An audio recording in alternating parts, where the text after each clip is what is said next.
All right. Good morning, everybody. Welcome back to another episode of the Tim and Tim Show on Making Moves in Multifamily Live. Tim Vest, welcome back. How you been, brother? It's been a while. Yeah, man, doing well. I would like to say rested and recharged, but as you know, hit the ground running as soon as I got off the plane last week. Part of that with you, and Oh now yeah. I'm tired again, man. No. Yeah.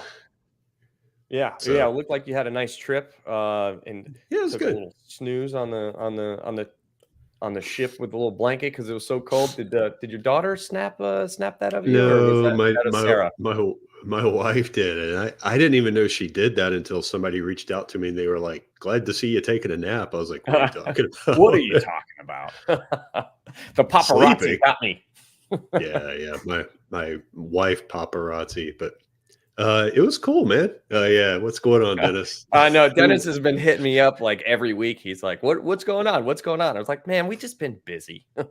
yeah, it's we've been busy and it continues. Oh yeah, and it Yeah, continues. So, all right, we've had a lot of like fun, exciting things going on. We'll do a little recap of like what Tim and Tim have been up to. But more importantly, there has been so much information out there. I mean, not to date this episode, for future use, but the whole Trump assassination attempt happened last week, and that brought a whole slew of people, in uproar, essentially, of what's going on in politics today with the upcoming election. The CPI data report came out, which, if you don't know, that's a major impact on inflation numbers and how that's going to impact that. And lastly, the other thing I want to talk about is Biden's proposition to cap rent rates at 5% across the country. Where do you want to start, Tim? oh, I'm not touching the Trump thing. Yeah. I I'm not touching that one. Um, that's other than to say Biden, Trump, whoever. It's sad state when an attempt like that takes place. I don't care who it is. I agree. I saw something floating around on social media about Jack Black had some ill wishes against that piece, and people are like, "Oh, dude, you peaked at Nacho Libre, brother. Go back into your hole in School Yeah, of Rock." I got to be honest. I loved him in Jumanji. But Oh, Jumanji! I forgot about him in Jumanji. Yeah, he did great in both of those. yeah, but I mean, folks, you should never want anybody to get shot. I don't No, care who it is, absolutely not. except for Putin. And if you're listening, I mean it. Yeah. And you can quote me on that. Write it down. Put on I'll my go with tombstone. Putin. I'll go with Putin. But Yeah. come on, nobody here. Come on. But anyway, so CPI. Yeah. So last week, Tim and I, we flew up to New Jersey. We had a golf outing with the private equity fund that we work with. It was awesome to meet a lot of the people that we talk with or interact with in his group all the time. So, putting faces to names. We met his wife and his brothers and his family and his, father-in-law and, all of his employees and their kids and spouses and stuff. And it was really, really wholesome event. I really enjoyed it. And it just adds another element of personal relationship. I mean, when you're working with a private equity fund, it's not just the fund's money, it's somebody's money in the fund, and it really kind of solidifies like, hey, even though we're not raising it from individuals ourselves now as much as we used to, that money still comes from individuals, and putting faces to names really kind of yeah. really makes it like, yeah, like, you got to make sure that everything is going well. It's not just Wall Street money that doesn't have a face to it, right? At the end of the day. Yeah, it's and getting in front of folks and just having that conversation and just being able to spend that time with people that, quite frankly, you work with on a regular basis. Mm-hmm. This nah, you can't put a price on that, guys. Like it's No, can't. completely invaluable. And then two, just being able to, I don't know, just be able to sit down and talk about kids, about golf, about whatever, rather than numbers. Mm-hmm. It just kind of creates a little bit of a relationship that just elevates the level of trust, I think. Oh, Um, absolutely does. so But one of the interesting conversations, though, like the guy that runs the private equity firm, he's got a lot of letters after his name. I mean, his certifications all over the place, and he understands these kind of market metrics significantly better than I ever wished to understand. And we were talking about inflation and the Fed and where the rates are at and the correlation between all of them. And that was a Thursday night. We were talking about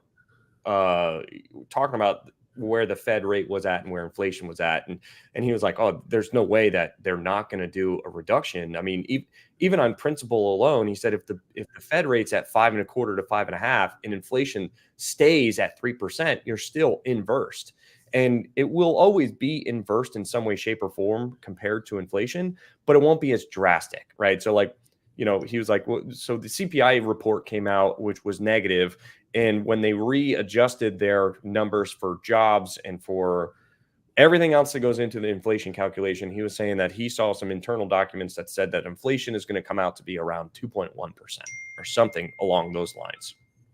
And I was like, oh, that's really interesting. And it was really good to kind of go in depth in that conversation with him about how all of those things are interconnected. And he was like, yeah, the Fed has to reduce rates at a minimum of 200 basis points, but they're really 300 basis points over inflation right now, right? And I was like, okay, well, I mean, that seems a little drastic because 200 basis points or even 300 is a lot. Yeah. I mean, you're talking 2 to 3 whole percent. For those who don't know the difference, understand the basis points comment. And then literally the next day, Friday morning, I saw a Yahoo Finance thing float across my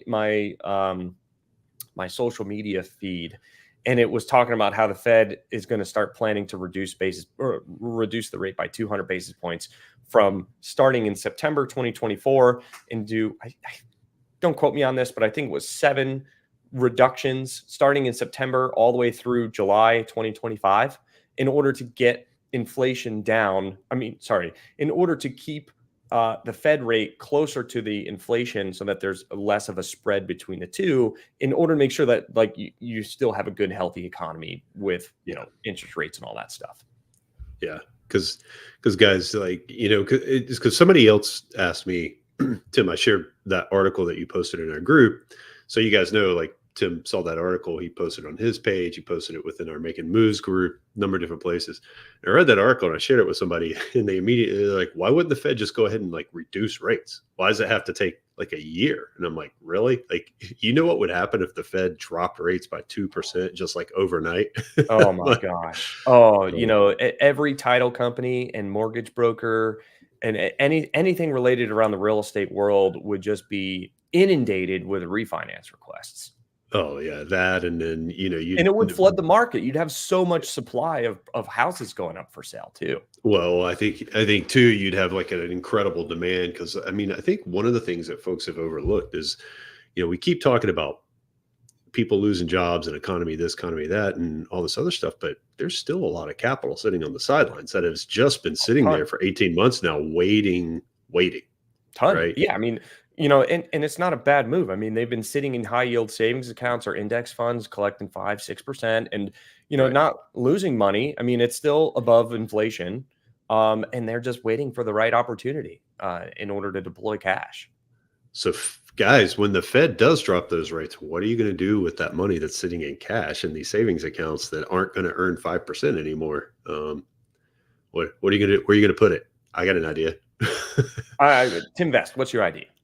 I'm putting mine in real estate. That's right. Yeah. And we were talking about it to our coaching group, and we're going to discuss this more in depth on our calls this week. But, I was saying how it's going to be a frothy 2025 if that comes to fruition. And they're like, what do you mean by that? I was like, if you bought, everyone's been talking about it, right? Everyone has been talking about how if you bought in the downturn of the market, which has been the last 18, 24 months, right? If you bought in this downturn of the market when everyone was fearful because of the change in insurance costs and interest rates, that when you come out of this downturn in the cycle, you're going to look like everything, right? Right. And let me tell you, Tim Vest and I, we have more than doubled our portfolio in that time period. And I am chomping at the bit. If all of these things start to go our way in 2025 and into 2026, we're going to be sitting on a stockpile of units and properties in great locations in the Southeast Sunbelt, right? And so the other part of that is, if they start reducing rates, people are kind of paying way more attention to that. So I think the initial drop in rates, I think those people that have to sell will sell immediately because that's their opportunity to get out. But the people that don't have to sell, they're going to wait until next summer. And then next summer in 2025, into Q3 2025, like this time next year, you're going to see a flood of properties come to the market because the smart investors and the smart operators, they know, well, if the Fed has been talking about this and they're going to reduce rates, I'm going to wait until they get pretty close to the bottom to list my property for sale so that my buyer is going to be able to pay as much as possible because the debt rates are going to be pretty low and they'll be able to get pretty good leverage. Yeah. Yeah. And I think, I think some of the operators are going to seem like geniuses. Cause we went through this period of time, right, where the market was making everybody look like a genius. Right. And I think over the last, I don't know, 18 to 24 months, I think there's going to be some folks that come out of this looking like a genius because it was a market that made people look bad. Right. And if you come out of this on the other side, you're going to be like, wait, you made it through that. Here you are. And you're going to make money. Right. And it's always that thing in real estate. You're like, when things kind of go the way they have the last 18 months, it's like, how do I buy myself time? Right. How do I buy myself time? And I think that's something that folks kind of lost sight of for a little while is like real estate's typically a long game. And it's all about getting down the road. Right. And how do you get down the road? And that changes from time to time. So, I think, and Tim and I on a personal level, we have deals that are doing really, really well. We have a couple of deals where they're doing fine, but we've had to make choices on like, hey, we got to keep cash reserves high, right? Cash reserves high to make sure we have time, right? So, keeping your deals healthy looks different to a lot of different people. And I think at the end of the day, folks are going to be happy when you get to that point and you're able to say, hey, I did what I had to do to keep the deal healthy and got us here. And look at what we're going to do now because of that. Right. Yeah. And it's a pick your hard conversation, right? Sure. You pick your hard. Do you want to have a hard conversation when you have to do a capital call because you didn't think smartly about distributing money? Or do you want to have a hard conversation with an investor that's disgruntled that they're not getting a quarterly distribution? Pick your heart. And for me, I'll take the latter every day. I will always have a hard conversation because I can easily back it up with data and facts and reason of why we're doing this rather than, hey, sorry, hat in hand, I need some more money. I screwed up along the way. But hey, look, you were happy the whole time. It doesn't matter what happened even 90 days ago. What matters is what's happening right now. And sure, there's periods of downturn and difficulties.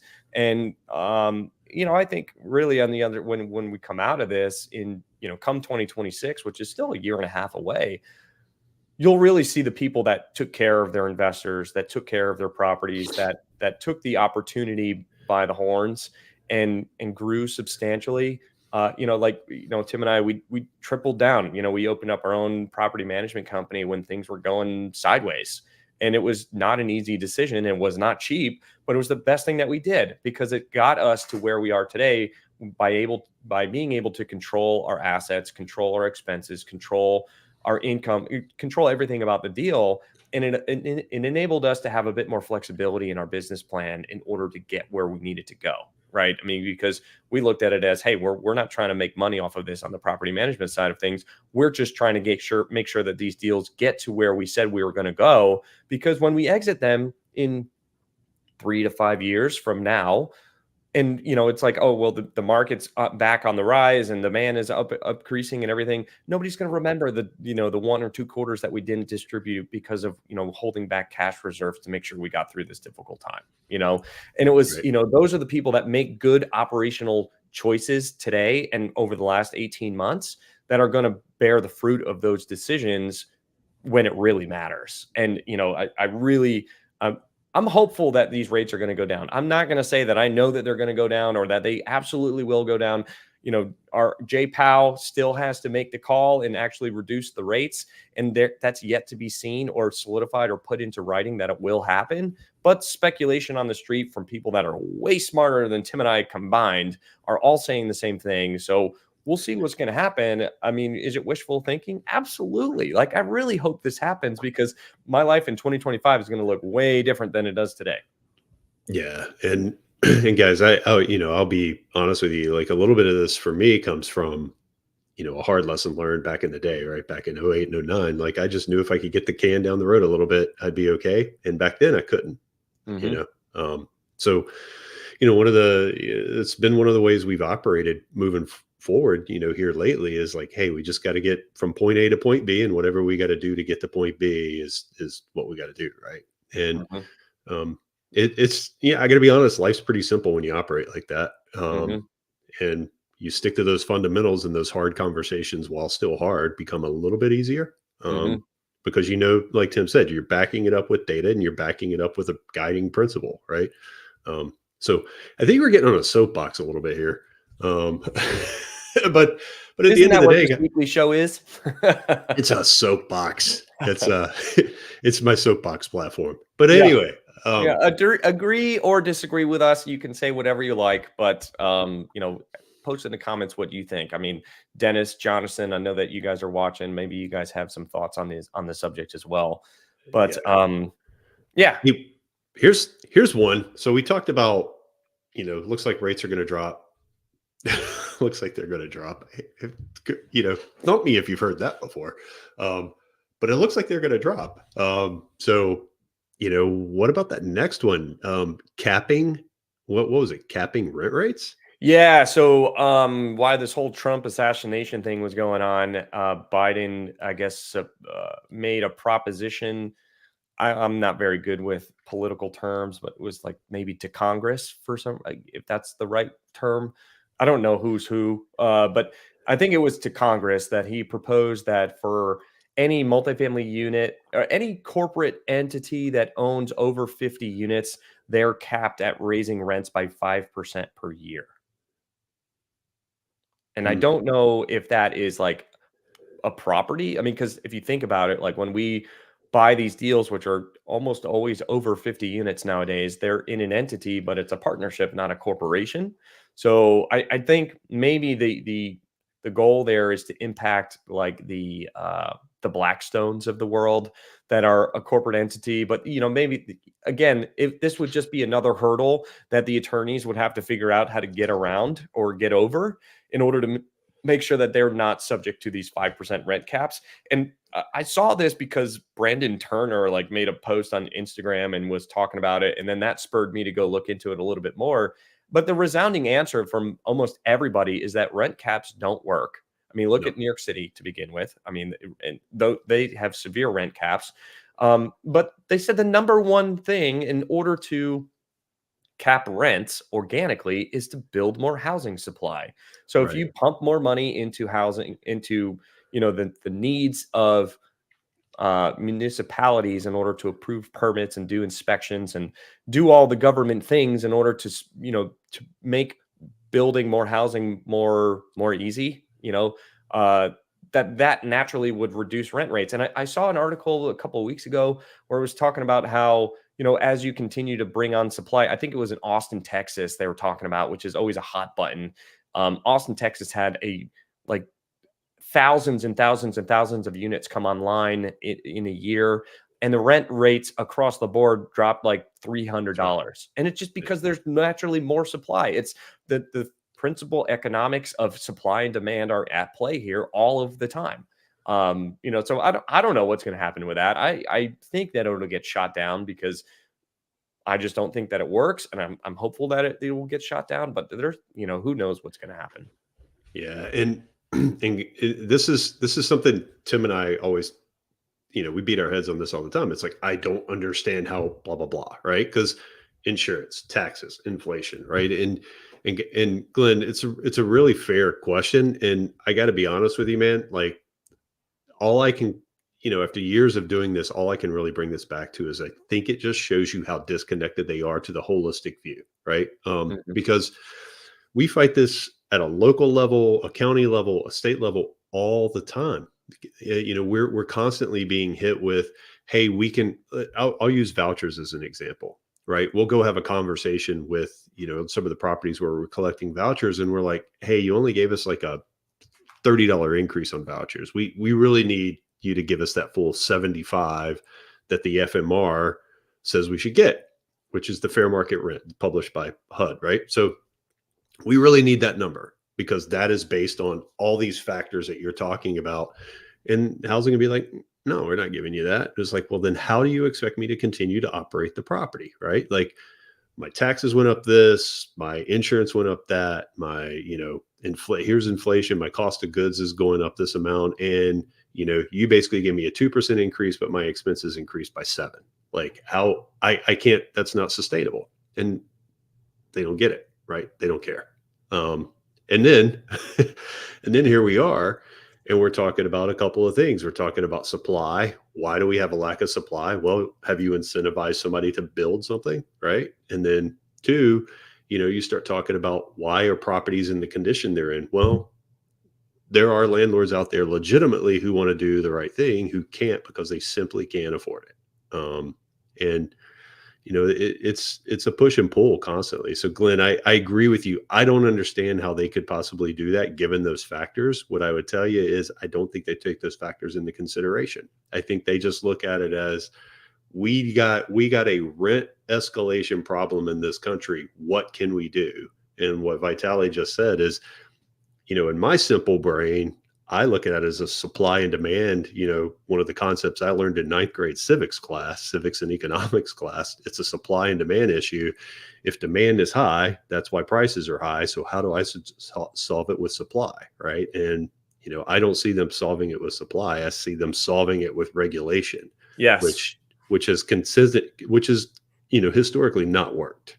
Right. Again, we have examples, New York City being an extreme case of that doesn't work, right? Yeah. I'm going to do a little shout out plug here for why we like LIHTC and voucher deals the way that we do, and why we've gone so heavy in that niche is because of what Glenn is talking about, the increase in taxes and insurance and inflation and debt. When we're buying our affordable housing product, whether it's LIHTC, Section 8, HAP, whatever affordable housing product you have, we have some protection in terms of how the property taxes are handled and how the debt is handled. In most cases, we're able to appeal the taxes because on an affordable product where your rent is capped, you're able to make an argument that, well, my rent is capped. You can't go up on my property taxes because I can't collect the rent like a market rate property would. So they reassess the property value, the taxable value based on its income.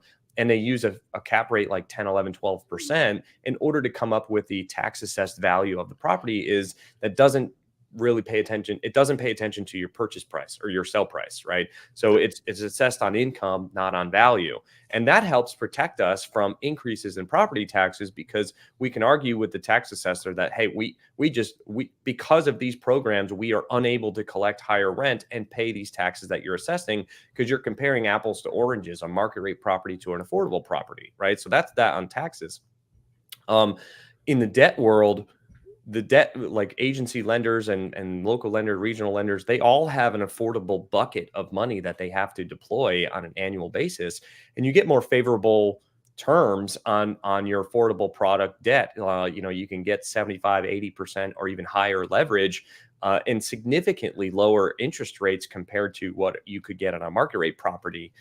With higher amortization periods, lower DSCR ratios, lower interest rates, higher leverage, like everything is way more favorable when it comes to debt. And of the 3 major expenses, which are your taxes, insurance, and debt, on an affordable product, which is almost exclusively what we buy now, you're protected on your taxes and your debt. The only thing we haven't been able to really protect ourselves on increases are insurance, because in an insurance company's perspective, they'll look at an affordable product and say, well, statistically, your property has higher claims rates than a market rate property does, whether it's, assault and battery or property damage or whatever. And generally, like, I'm not going to argue that. I mean, it comes with its fair share of problems, right? When you're dealing in the affordable space. But I'll take my chances because what we've been doing recently is putting everything onto a master insurance policy. and spreading that risk. And we've been able to reduce our rate by like around 30%, which has been astronomical in today's insurance market. So it's like, okay, well, that's 2020, middle of the year, 2024. What happens in 2025 next year when, when the experts are saying the basis points are going to be reduced by 200 bips to get us closer to inflation? And then what does that mean? Well, insurance is almost entirely dictated off of the private sector. So as the interest rates continue to go down and people invest back into the sector and more insurance companies come to the market, your insurance rates are going to continue to naturally soften. And I doubt they're ever going to go back to what they were before the insurance spikes, 2 years ago. But we're going to see significantly reduced insurance costs today. And when we bought these properties, we, bought them as close to in-place cash flow as we possibly could that had very inflated insurance costs. So, as the insurance prices go down and our NOI goes up and we didn't do anything different to the property, we make more money, right? So there's a lot of tailwinds that are pushing us into 2025 with the reduction of the insurance cost, with the reduction of the debt and those favorable terms. And there's a lot of money sitting on the sidelines, people waiting to buy opportunity because they were scared with insurance and interest rates going up so much. So I'm very, very optimistic about how 2025 looks at this point in time. But we'll see. I mean, I hope this episode ages really, really well. But we'll have to revisit this next year and see how everything went. Yeah. And just to give you guys like a practical example of what he's talking about here. So, I've had some folks say like, yeah, but how, insurance goes down, what's it really do? And I was like, well, here you go. Here's a practical example. He's talking about the master policy. This really doesn't have as much to do with the market as it does scale, right? We have scale now. So we were able to go put this on a master. We were able to get basically a 30% reduction. Well, just on 2 of our properties alone, that 30% reduction came to a $1.9 million increase in value. Just because we took the time and effort to go place our policies in a master policy and realize like a spread reduction across everything that we own. So 2 of our properties alone made it, call it overnight made an extra $1.9 million overnight, 14 months in the making, right? This has been a long process to get here, and let me tell you, I don't want to do it again, but definitely see the benefits in having these this master policy and the scale and everything that we went through. But that's one of the things, like when we're doing underwriting, like Tim's talking about, like, hey, we went and bought these as close as cash flow, neutral as we could, right? And saying to ourselves, hey, like if this happens, we're not counting on it, right? It's not in our pro forma. It's not not projected in the returns that we're offering. But if this happens and we are doing things to make this happen that are within our control, then here's what it could result in, right? And we just saw it happen. Yeah, you can bet your behind. I checked, what is our most optimistic case of reducing expenses and increasing income and seeing what that looks like. And of course, we didn't put that into the budget, but I definitely checked to see what it looked like. Yeah, and now we've realized 30% of that number, right? So, hey, good job. Right. Yes. So. But there's a lot of people I have reached out. They're like, Tim, you guys are not really doing a whole lot on social media lately. And it's like, because we're working our asses off. We're busy. We're busy. We're getting it done. We're not, posting about our coaching group and trying to, do like buff things up on social media. Like we're down in the trenches, getting it done, making moves. Right. Yeah. That's one thing that I love about our group is like, they understand like, hey, we don't sit there and clout and just, we're not just coaches, like we're coaches that do real estate. We make our money in real estate. And this is the proof is in the pudding, guys. And when you start, next year going to be a whole different scenario. If all of these things really go this way and they continue, like the trajectory is what we think it's going to be, next year is going to be like a whole boy. Yeah. We're working on it, guys. We're working on it. So. Yeah. So, all right, guys. Well, thanks. This has been a fun episode. Appreciate everybody joining in. And if you're listening to this later, drop some comments below. Let us know what you thought. And if you're interested in our coaching group, reach out. Shoot me a DM or Tim Best a DM. So, all right, guys. Thanks again. See you next week. Peace. See you guys.